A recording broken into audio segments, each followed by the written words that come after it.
તો રાજ્યમાં 1852 શિક્ષકોની અન્ય માધ્યમમાં ભરતીની મંજૂરી શિક્ષણ વિભાગે અન્ય માધ્યમમાં ભરતીની મંજૂરી આપી છે। શિક્ષણ વિભાગે અન્ય માધ્યમની ખાલી જગ્યાઓની માહિતી મંગાવી છે। મરાઠી ઉર્દુ સહિતના માધ્યમના શિક્ષકોની ભરતી કરવામાં આવશે। ટેટ અને સીટેટ પાસ ઉમેદવારોની ભરતી કરવામાં આવશે અને હવે આ જાહેરાત છે તે કરવામાં આવી છે। ટેટ અને સીટેટ પાસ ઉમેદવારોની ભરતી કરાશે।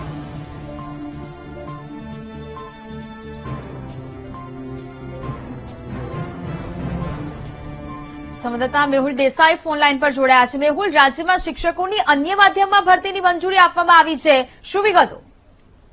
यहाँ बात કરવામાં આવે તો જે શિક્ષકોની જે ભરતી છે ભરતીને લઈને લાંબા સમયથી જે છે તે આંદોલન ચાલી રહ્યું છે।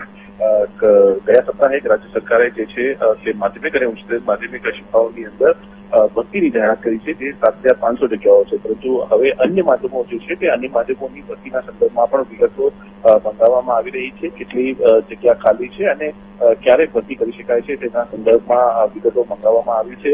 ટેટ અને સીટેટ પાસ થયેલા વિદ્યાર્થીઓની ભરતી જે છે તે થશે અને અન્ય માધ્યમોમાં મરાઠી, ઉર્દુ, ઓડિયા સહિતના જે માધ્યમો છે તે માધ્યમોની ભરતી માટેની તૈયારીઓ રાજ્ય સરકારે શરૂ કરી છે। બિલકુલ મેહુલ, જાણકારી બદલ આપનો આભાર।